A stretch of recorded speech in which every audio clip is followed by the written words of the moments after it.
Welcome to my channel. My name is Dennis. In this video I'll be working out the total cost of ownership of the Hyundai i30N. Stick around until the end of the video where I'll go through how much this car would cost me if I was to drive it 5,000 kilometers, 10,000 kilometers or 20,000 kilometers a year. I really enjoyed doing research for this car and I was surprised to find out that the rear brake pads cost more than the rotors themselves. Very strange. I was also surprised how much the brakes cost to replace. And I thought the whole reason that Hyundai didn't outsource their braking system to an external company was to keep the pricing down while not sacrificing on braking performance, but go figure.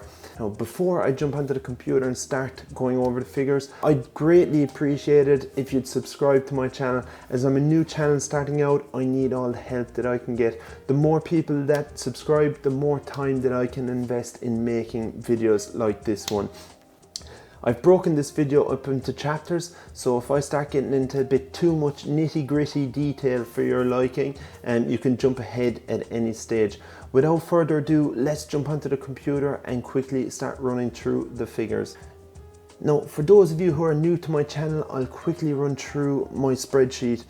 Step 1, we've got car depreciation, running costs and finance. Step 2, we've got fixed cost. And step 3, we've got dimensions, weight and performance. Now, starting off at step 1, you'll see that I have the i30N here at the left hand side, and to the right of this I have the well-established Golf GTI. I'm using the Golf as a benchmark to see where the i30N sits in the hot hatch market. Is it more expensive or is it cheaper? I won't be running through all the figures here, just the ones that stood out to me. But if you want a closer look, by all means pause the video at any stage. Now, the car purchase price, the Golf GTI costs almost $8,000 more expensive than the i30N. Moving on to the car sale price, this is probably one of the hardest things to forecast when filling out this spreadsheet, and it's made even harder because the i30N hasn't been around for 5 years. What I've done is jump on the car sales to find out what a 4-year-old i30N is currently selling for. They seem to be asking anywhere from $38,000 up to $40,000. So I feel in another year they should be easily making $35,000, where the Golf GTI is currently selling for around the $35,000. This means that the i30N will be depreciating by 32% and the Golf GTI is depreciating by 45%. Now, we're saying that we own the vehicles for 5 years and we're doing 10,000 kilometers per year. The forecast and maintenance costs, we're leaving this blank for both cars because they're both covered under the 5-year manufacturer warranty. Now, moving on to the servicing cost, I'm getting an average cost per service over 10 services. This works out at being $380 every 10,000 kilometers or 12 months, whichever occurs first for the i30N, and the Golf GTI is $750.50 every 15,000 kilometers or 12 months, whichever occurs first. This means that the i30N is $370 cheaper than the GTI, but bear in mind the service intervals for the i30N is 5,000 kilometers less than the GTI.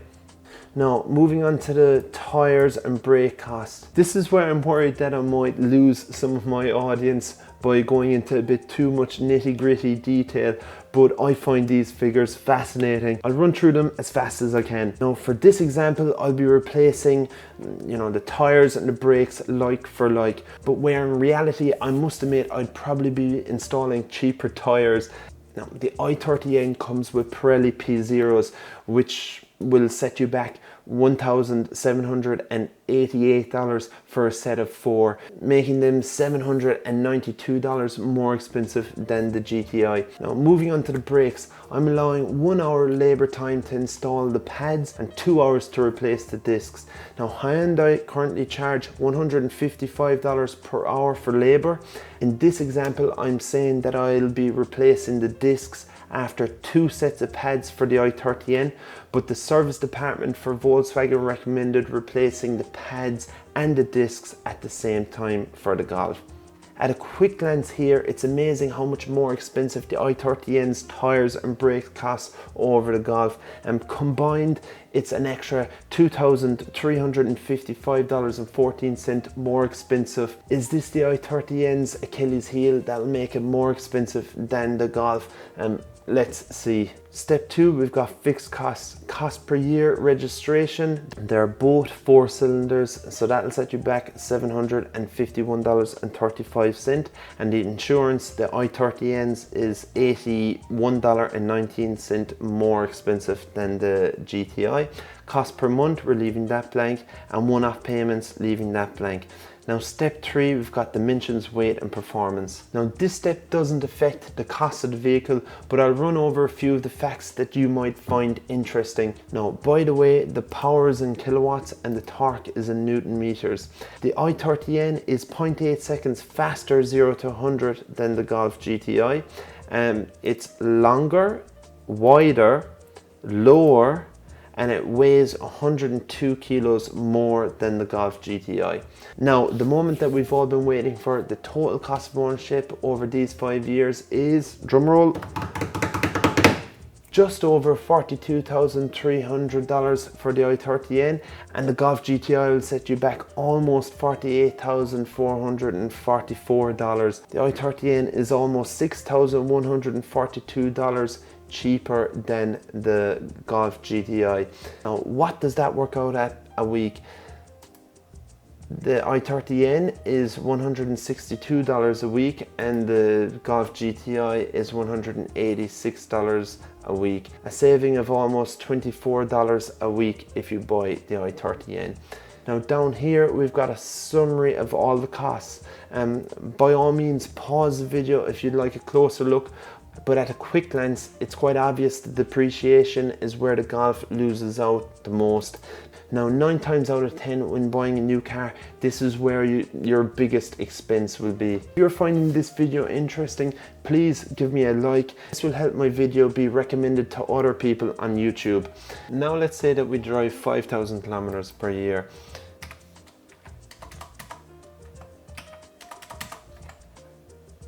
That works out to being $133 a week for the i30N, and the Golf is $163 a week. So that's a saving of $30.43 if you buy the i30N. Now, and finally, let's say that we drive 20,000 kilometers per year. So the i30N will set you back $230 a week, and the GTI will set you back $238 a week. So a saving of $8.50 a week if you buy the i30N. As for my opinion, which car would I pick? Now bear in mind, I haven't test drove either of these two cars, but based on looks and price savings alone, I must admit I'd pick the i30N. Let me know in the comment section below which car you would pick. If you like this video, please subscribe and hit the bell notification next to it. This way you won't miss out on future videos to come. Also, once I reach 1,000 subscribers, I'll make this spreadsheet available for download so you can put in your own custom details. If you'd like to see how much the new GR Corolla will cost, click here. And thanks for watching. Hope to see you all again soon. Bye for now.